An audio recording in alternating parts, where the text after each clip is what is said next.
부모와 자녀, 배우자 등 가족에게 유산 상속분을 법으로 보장하는 유류분 제도는 헌법에 어긋난다는 헌법재판소 판단이 나왔습니다.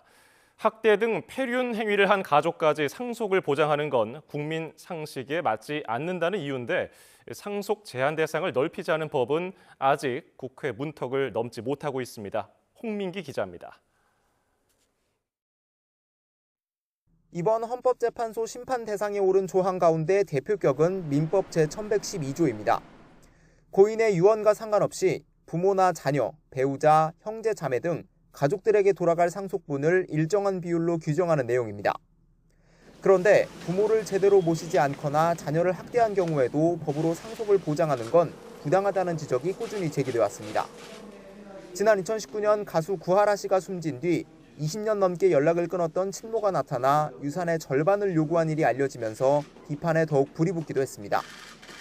최근 몇 년 사이 헌재에도 유류분 제도의 위헌 여부를 따져달라는 헌법 소송이 40건 넘게 접수됐고 헌재는 이들을 한데 묶어 결론을 내렸습니다. 헌재는 유류분 제도 자체는 가족의 연대를 유지하는 목적이 있다면서도 피상속인을 학대하는 등 폐륜적인 행위를 일삼은 경우에도 유류분을 인정하는 건 국민의 법감정과 상식에 어긋나 불합리하다고 판단했습니다. 다만 사회적 혼란을 우려해 법 효력은 일단 유지하고 2025년 말까지 국회가 유류분 상실 사유를 구체화한 법을 만들도록 했습니다.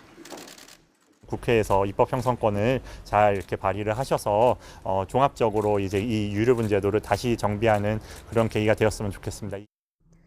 현행법에도 이미 상속인의 결격 사유를 규정한 조항이 있지만 그 범위가 지나치게 좁아 실효성이 부족하다는 지적이 잇따르는 상황입니다. 구하라 씨 사망 이후 양육이나 부양 의무 미이행 등도 결격 사유에 추가하자는 민법 개정안이 발의됐지만 4년째 국회 문턱을 넘지 못하고 있습니다. 고인의 형제 자매에게도 유류분을 보장하는 조항은 위헌 결정이 내려져 즉시 효력을 잃었습니다. 공익기부, 가업승계 등을 위해 증여한 재산도 유류분에 포함하는 내용 등 나머지 관련 조항들은 모두 합헌 결정을 받았습니다. YTN 홍민기입니다.